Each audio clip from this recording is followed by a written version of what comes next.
স্বাধীনতা বিক্রি করা আওয়ামী লীগ এখন ভারতে পালিয়ে আছে।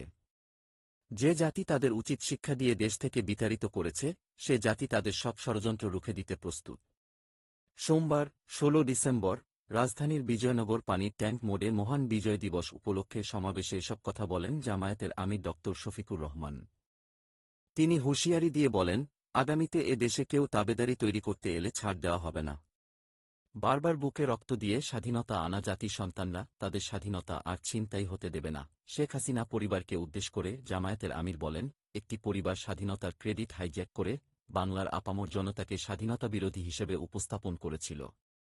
ড শফিকুর রহমান বলেন, বাংলাদেশ স্বাধীন হয়েছিল ১৯৭১ সালে, কিন্তু শোষণ থেকে মুক্তি পেতে অপেক্ষা করতে হয়েছে ২০২৪ সাল পর্যন্ত।